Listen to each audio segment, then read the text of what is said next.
السلام علیکم حضرات و خواتین. ماہ مبارک رمضان کی 29 تاریخ ہے.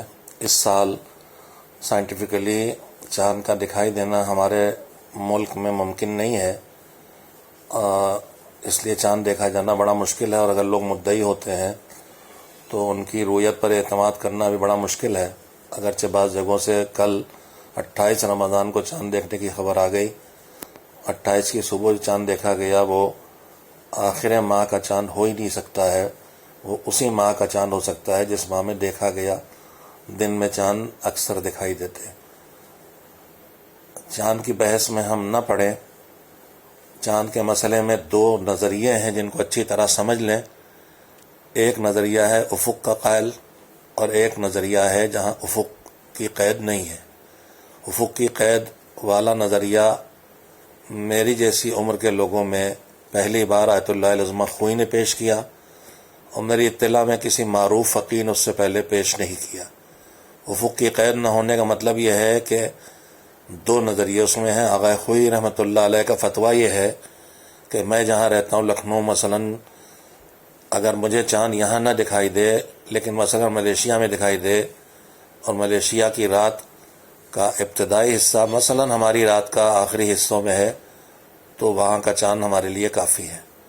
یا لندن میں دکھائی دے اور ہم نہ دیکھیں تو لندن کی چاند کا ابتدائی حصہ ہوگا رات کا، اور ہماری رات کا آخری حصہ ہوگا. ملیشیا کی مثال مجھ سے غلط ہو گئی. میں پھر کہوں، ملیشیا میں چاند دکھائی دے گا تو ملیشیا میں رات کا انتہائی حصہ ہو رہا ہوگا، اور ہانگ کانگ میں، اور ہمارا ابتدائی وہاں کا چاند بھی کافی ہے. یا اس کا الٹا، مثلا برلن میں دکھائی دیا، مثلا لندن میں دکھائی دیا، تو 5-6 گھنٹوں کا فاصلہ ہے. وہاں رات کی ابتدا ہوگی، ہماری انتہا ہو رہی ہوگی.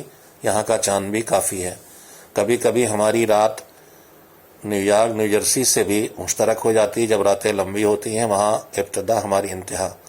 تو دیکھا جائے گا کہ اگر وہاں چاند دکھائی دیا ہے جہاں اس وقت رات ہے، اور ہمارے ہاں بھی رات ہے، چاہے ٹائم ڈفرینس کتنا ہی ہو، دونوں جگہ رات ہے، تو ایسی پوری دنیا کے آدھے حصے میں تقریباً چاند کہیں دکھائی دے گا تو ہمارے لیے کافی ہوگا.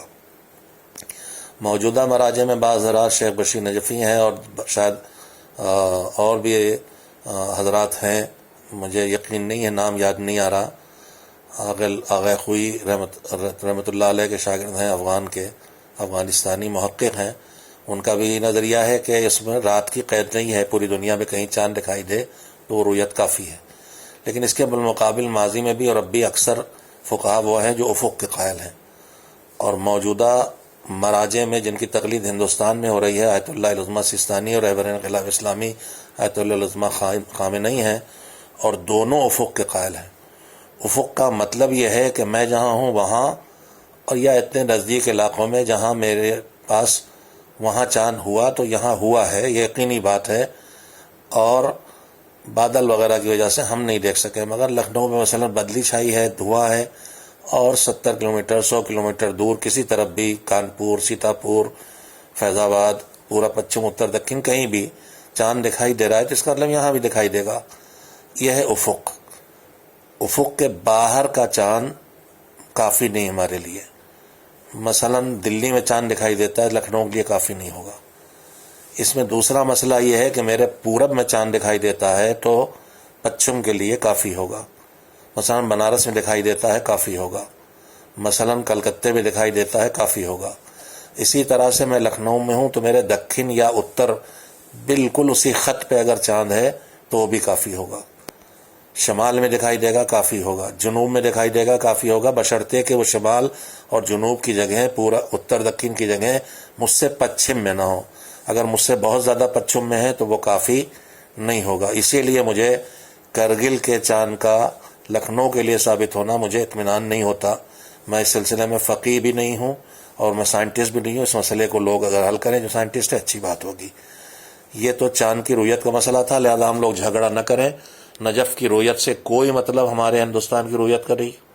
نجف میں چاند دکھائی دے، ایران پہ چاند دکھائی دے، جو مقلد رہبر ہیں اور جو مقلد آغا سیستانی، ان کے لیے کوئی مطلب نہیں ہے.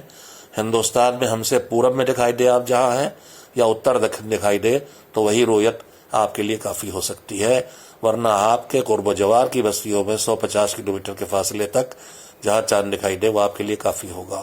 یہ ایک رؤیت کا مسئلہ ہے جو میں نے چاہا آپ کی خدمت میں عرض کر دوں، اس میں جھگڑا نہ کرے۔ میں خود آیت اللہ العظمیٰ خوئی کا مقلد ہوں، ان کے ہاں افق کی قید نہیں تھی۔ میرے حساب سے 29 کی تاریخ آج ہے، ممکن ہے دنیا میں کسی حصے میں چاند دکھائی دے جس سے رات مشترک ہو تو کل رؤیت ہو جائے گی، میری عید ہو جائے گی۔ میرے بچے ان کے مقلد نہیں ہیں، رہبر اور آغا سیستانی دونوں کا فتویٰ افق کا فتویٰ ہے۔ اکثر میرے گھر میں ہوتا ہے، میں روزہ نہیں ہوتا، عید ہوتی ہے، روزہ حرام ہوتا ہے اور میرے بچوں پر روزہ واجب ہوتا ہے۔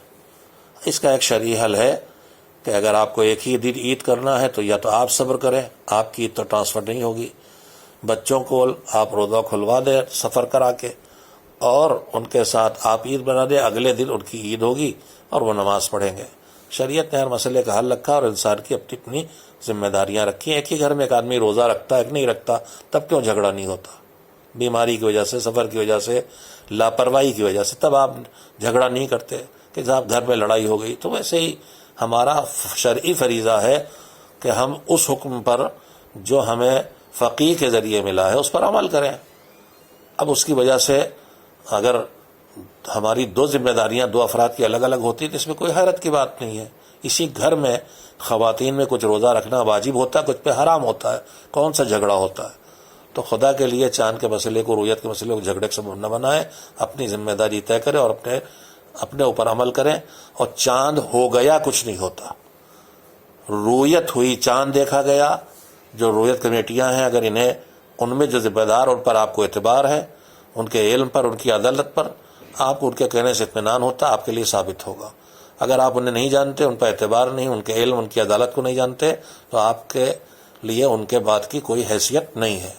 اسی طرح سے اخباروں میں اعلان، ٹیلی ویژن کے اعلان کی بھی کوئی قیمت نہیں ہے۔ یا آپ دیکھیں یا آپ کے سامنے دو عادل گواہی دیں اور ان کی گواہی سچی ہو اور جھوٹی نہ لگے، خلاف حقیقت نہ ہو کہ 27 کو ہی دیکھ لے، 28 کو دیکھ لے۔